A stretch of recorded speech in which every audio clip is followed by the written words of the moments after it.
আমার মনে হয় আমি ভাবি আর কি, একা একা ভাবি যে আল্লাহ যে 5 বার আমাদেরকে ডাকেন, মনে হয় আল্লাহ এই কথা মনে করেই ডাকেন যে বন্দা এসা পড়া ঘুমায় গেছিস, ফজর অনেক লম্বা সময় হয়ে গেছে, তুইও আমার সাথে কথা বলস না, আমিও বলি না, একটু উঠা আয়, তুইও বল আমিও বলি, একটু উঠা আয় ঘুমের থেকে।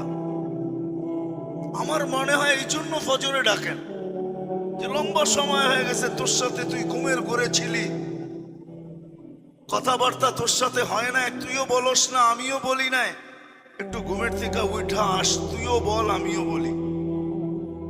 কেন নামাজে তো কেরাত আছে, কেরাত তো আল্লাহর কালাম। আবার যখন জোহর হয় তখন মনে হয় আবার বলে কাজে কামে ব্যস্ত হয়ে গেছিস, আয় একটু কথা বল।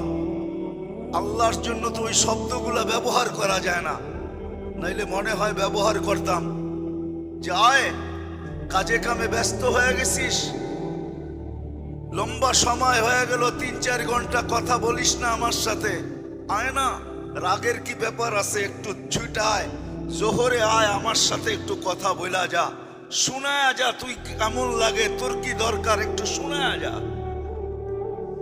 আমার মনে হয় কথা বলার জন্য ডাকে, নামাজের জন্য ডাকে না। আবার আসরে ডাকে, মাগরিবে ডাকে, এশায় ডাকে।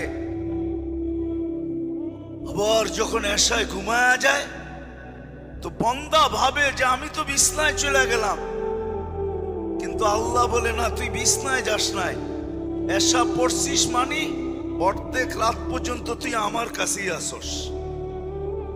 তুই যদিও ভাবস তুই বিছনায়, কিন্তু আসলে তুই বিছনায় না, তুই আমার কাছেই আসস অর্ধেক রাত পর্যন্ত।